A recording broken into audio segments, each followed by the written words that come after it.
Hello, everybody. Welcome to Control City Freak.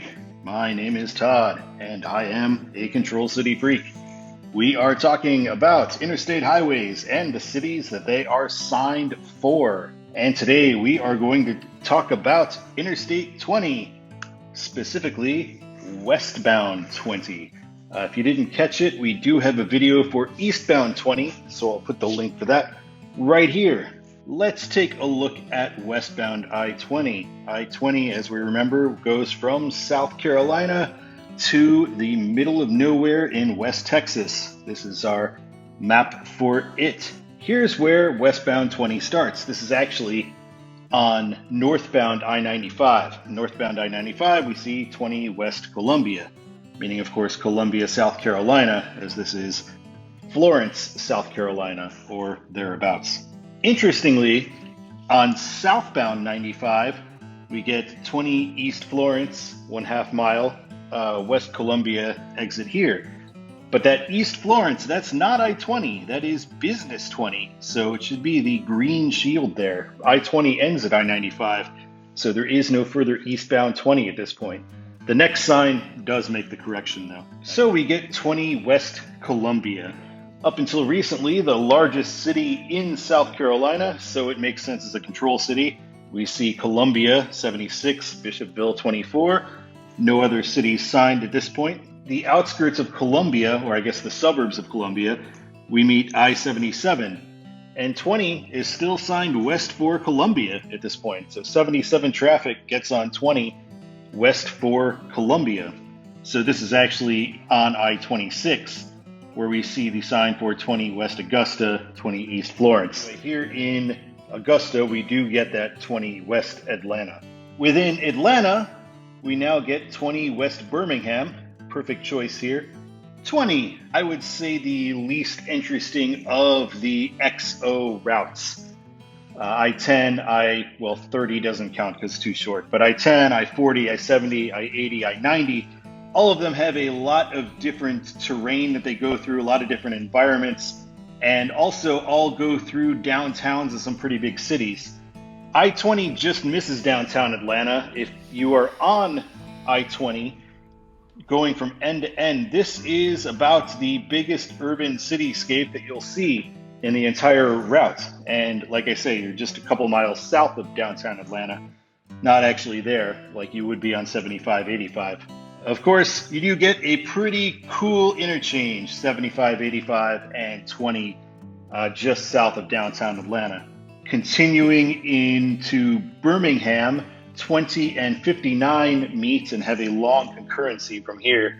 So we haven't actually gotten into downtown Birmingham yet, so I kind of wonder why they don't sign this as West 20, South 59 Birmingham, and North 59, well, they should do something about Gadsden, make that Chattanooga or something else. Here we have downtown Birmingham, probably the largest downtown that I-20 actually goes through in its entire route.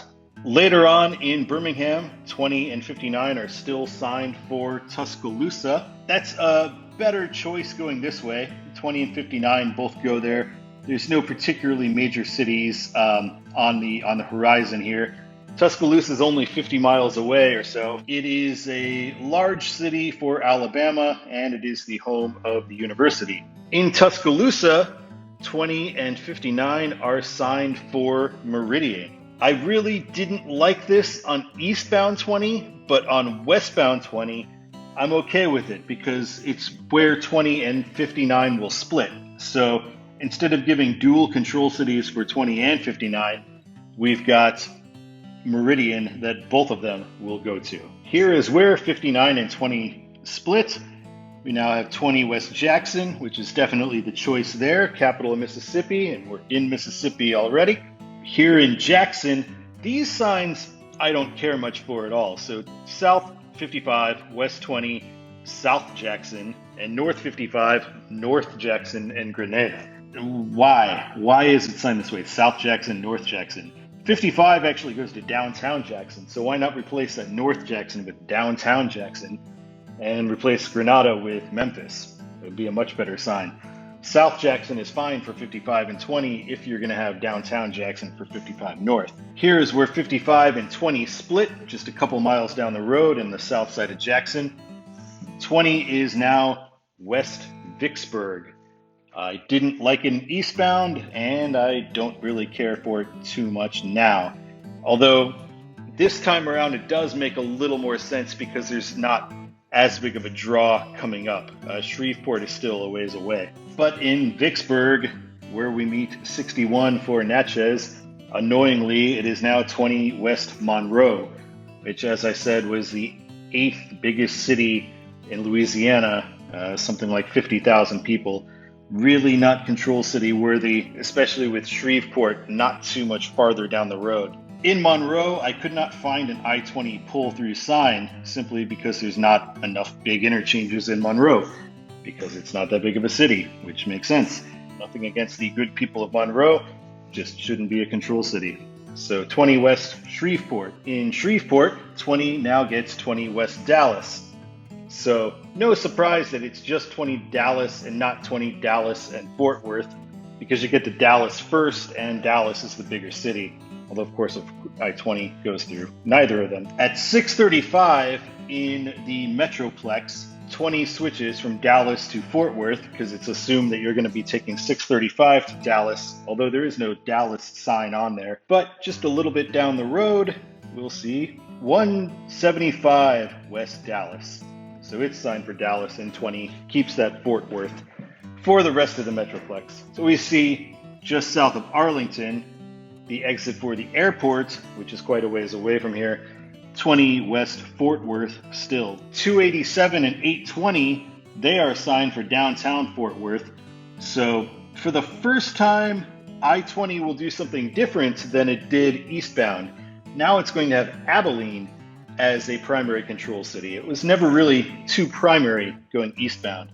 But this way it makes sense. I do think it makes sense because there's nothing really out there. This one was a shocker to me, though. At the exit for Business 20 into Abilene, 20 is now signed West El Paso. So eastbound I-20 was signed for Odessa and probably Midland on its way up to Abilene, and then being signed Fort Worth after that. 20 West doesn't even make it to El Paso, so I wonder why it's not signed for Midland and then Odessa, because those are sizable towns on by West Texas standards. And TxDOT commits to this. Here in Sweetwater, it is still 20 West El Paso. In Colorado City, 20 West El Paso. This is near the exit for Midland.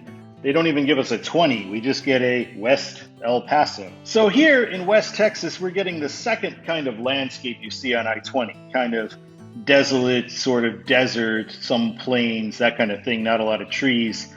On the other side of the Metroplex, the rest of I-20, it's pretty much all just wooded flatlands and coastal plain. So I-20, really only one really big metro area where you're near downtown with Atlanta, and really only two types of regions that you're going through so far as scenery goes. Here we see I-10 right after I-20 has dead-ended into it. Here's the remains of I-20.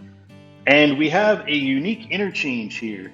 10 East San Antonio is just a U-turn ramp, just brings you back going the other way. And 10 West El Paso, you stay going straight. So it must look weird for I-10 through traffic to suddenly see an option to go the other way on I-10. This is where I-20 ends, out in the middle of nowhere in West Texas. And this is where our look at Interstate 20 ends as well. Thank you so much for joining me today at Control City Freak. I appreciate your viewership. Please like, subscribe. Check us out at controlcityfreak.com. All kinds of stuff. Thanks for watching, and we will be back in the greater Birmingham area next time with I-22. My name is Todd, and keep on trucking.